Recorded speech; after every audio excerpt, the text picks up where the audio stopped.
เอาสารอีกตาแล้วห่ออีกสารแบบบอสอดบ่เนี่ยวิธีอีกวิธีหนึ่งสารแบบบอสอดสารแบบบอสอดกะเอาสิละ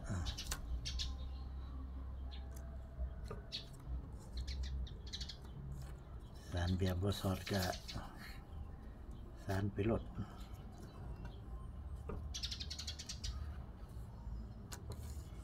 แบบบอสอดจะเป็นว่าสารที่กันนั่นแหละแต่ว่าห่างอันหนึ่งสอดเอาอันหนึ่งบอสอดอันหนึ่งแบบสารเลยนี่อันแบบสารเลยเนี่ย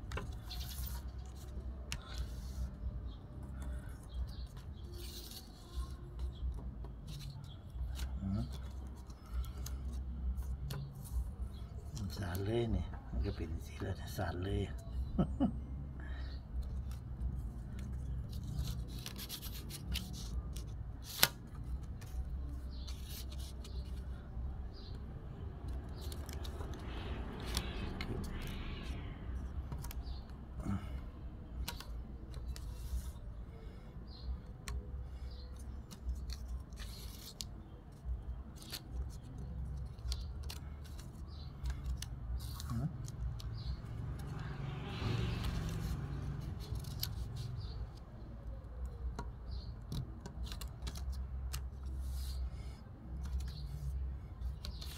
ถือบ่ล่ะ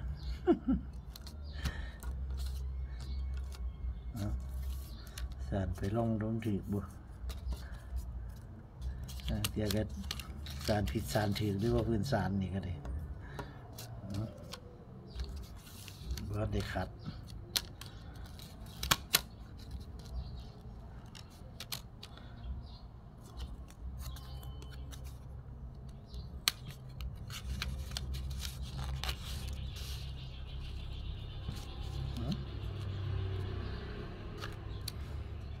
ทางละ3ละ4แล้วบ่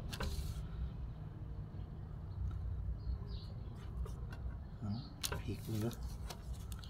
กึ๊บกึ๊บ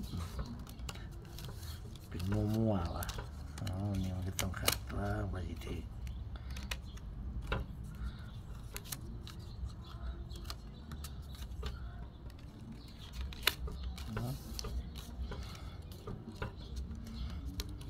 เป็นผู้สารบ่เป็นแห่งสีมั่วคักแบบนี้ผู้สารบ่เป็นคลิป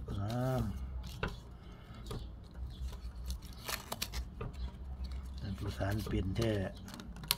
มันก็เข้าไปได้อยู่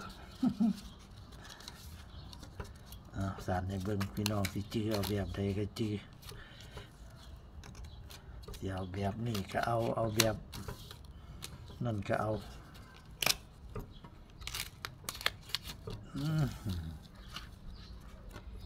นี่วิธีสารไปโหลดมันก็อันเดียวกันเลยพี่น้องแต่ว่ามันหนังคนละวิธีสิการเริ่มต้นมันเฮ็ดคนละอย่างกันสิ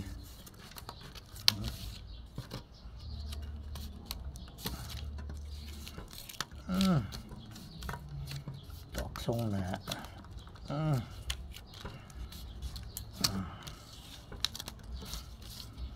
จัดคือเก่าหั่นล่ะนี่วิธีที่2เนี่ยวิธีสารไปลดที่บ่สอดตามที่จริงนี่ก็กันผู้บ่เป็นก็แนะนำให้เฮ็ดวิธีสอดเอาหั่นล่ะมันสิเข้าใจง่ายกว่าวิธีนี้ผู้เฮ็ดบ่เป็นเปิ่งลายบ่ออกผู้เฮ็ดบ่เป็นเปิ่งลายบ่ออกว่ามันสิไปจังไดมาจังไดมันสิเฮ็ดบ่ถูกมันสิเฮ็ดยากคันผู้เฮ็ดเป็นเลยจังไดมันก็อ่านลายมันออกมันก็ถูกคือเก่านี่มันก็แบบเดียวกันนั่นแหละแต่ว่าต่างตั้งแต่ว่าอันนี้เพิ่นบ่สอดเพิ่นสารไปโลดสารไปแล้วก็ขัดเอาดิมันก็ออกมาแบบนี้ เขาก็สานต่อไปคือเก่านะแบบเก่านั่นแหละ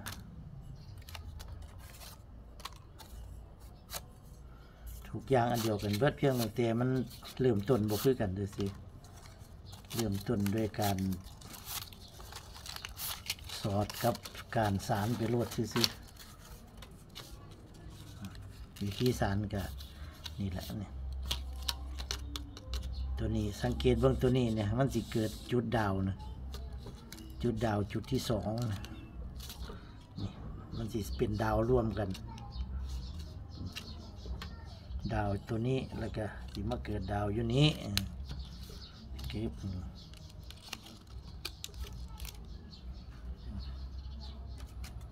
มาแบบนี้บันนี้สิรอด3บันเก็บนี่รอด3แล้วก็ขัดตัวนี้ไว้อันนี้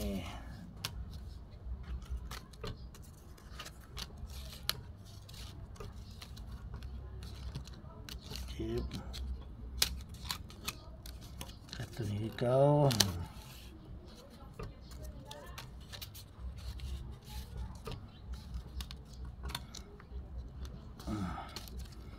อันนี้เป็นวิธีที่2เห็นแบบนี้แต่ว่าหังมันก็ออกมาในรูปแบบเก่านะมันหังสารบกสารวิธีเฮ็ดคนละวิธีซื่อๆแต่ว่าหังออกมาก็เป็นแบบเก่าไล่เก่า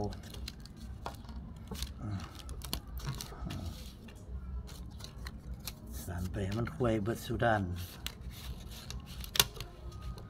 แต่ละรอบนี่มันสิใส่ตอกอยู่6 เส้นเฮาสารแต่ละรอบอันจากจุดดาวนี่ออกไปสารมาทางนี้ก็3ทางนี้ก็3แต่ละรอบให้มันได้เท่ากันรอบที่แรกมันก็สิได้จุดดาวรอบที่2ก็ออกไปข้างละ2 เส้นก็ได้ฮอดนี้รอบที่3ออกไปข้างละ6 เส้นออกไปข้างละ3ออกไป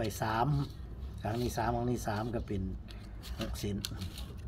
แต่ว่าสารแต่ละรอบนี่สิสารแต่ละ6 เส้นฟังหลงงงผู้อธิบายก็จากจังไดบุเนาะเป็นจะเข้าใจยากเลยสิบุรู้ว่าเสียอธิบายจังไดพี่น้องบางเที่ยก็ได้สับสนเนาะเบิ่งเอาเบิ่งไปน้ำเบิ่งหลายๆเที่ยมันดังสิได้นี่ปีนกลางนี่มากกะขาดอีกคือเก่านะนอนสะแคงปีนไปจิ๊บมันก็ได้ยากยังบ่ได้ตัวนี้มาใส่ยังน้อยอยู่มันนี้มันน้อยมันแม่นตัวนี้มันเป็นโตมันแม่นเฮาเอาเส้นน้อยสารมันก็สิถึงอยู่บัดนี้บ่จำเป็นต้องเอาเส้นใหญ่สารเอาเส้นน้อยสารก็ได้เอาก็เอาซุ่มเศษซุ่มเส้นที่เศษนี่แหละเนี่ย1 2 3 4 5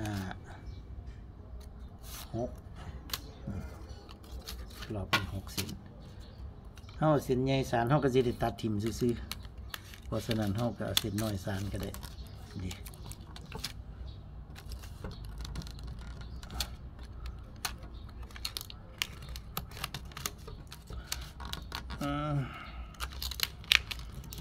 เขาบ่มีเส้นน้อยเขาบ่ได้จักเส้นน้อยไว้เขาก็เอาเส้นใหญ่สารไปลดตัดทิ่มลดไม่ตอกซื่อๆ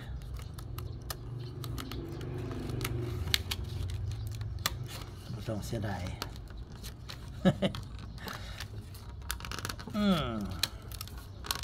เจ็บขัดไว้ตัวนี้ลืมขัดโอ้ยลืมปิ่นขัดปกติมันต้องปิ่นขัดซะก่อนลืมข้าวมันเลยบ่มีตัวขัดตัวนี้โอเค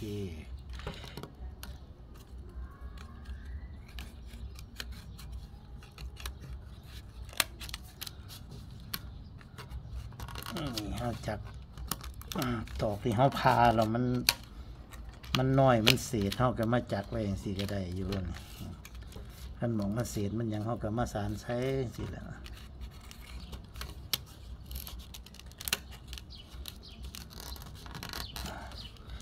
จะว่ากันพี่น้องบริจักไว้ก็บ่ยากเอาเส้นใหญ่สารรถเส้นใหญ่สารรถก็ได้คือกันไม่ตอกซื้อๆบ่ต้องเสียดายหรอกอันนี้เขาได้เห็ดเส้นน้อยไว้เขาก็เลยเส้นน้อยสาร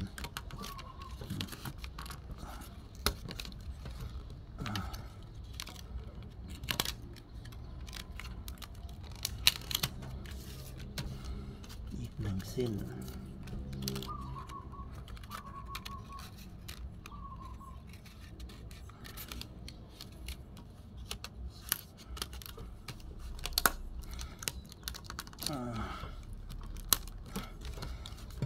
มันใกล้ติวไหลก็ยักแตกเลยพี่น้องมันแตกไว้เดี๋ยวไม่ตอกกันเขาจักเอาใกล้ๆติวมัน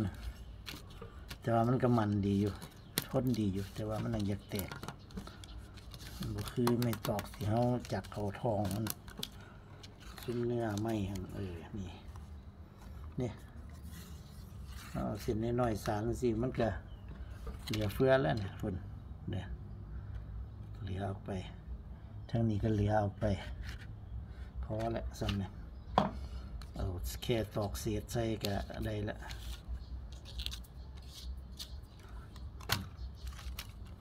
มาไฟนี้เขาจะคือเก้า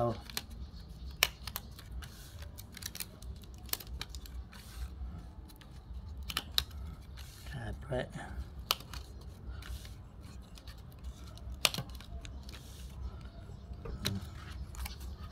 ทีนี้เขาก็เลือกทางอีกคือเก่านะเขาเสียวทางใดไว้ทั้งในทั้งนอกจิ๊บทางนี้ไว้ทั้งในเขาก็มาสอดตอกคือเก่าสารไล่คัด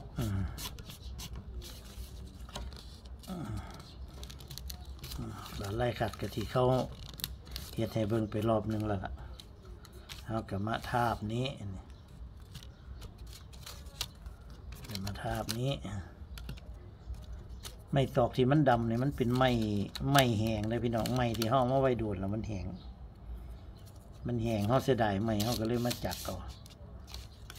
จักแล้วมันก็เลยเป็นไม้ดำๆเสียถึงมันกระบดแดดเดียกับปนัดบ่มีแดดตากเขาเก็บไว้มันก็เลยออกสีดำๆแต่ว่ากระยามันบ่เป็นหยัง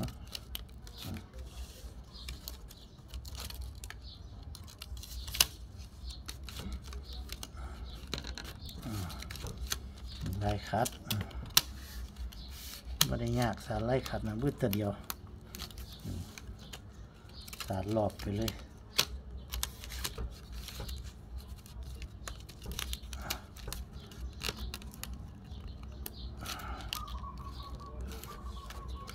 สารหลอบไปจนกว่ามันสีพ่อคนละ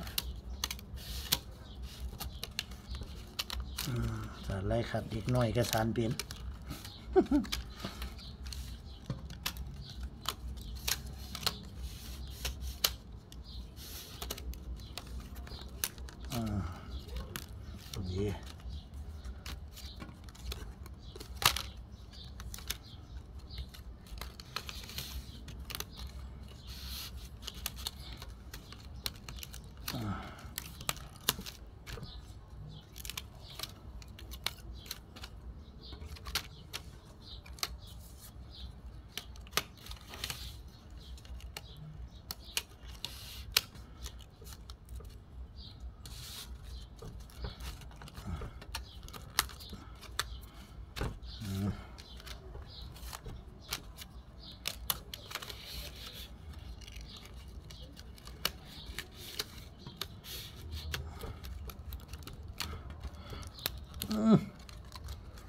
เรียบร้อย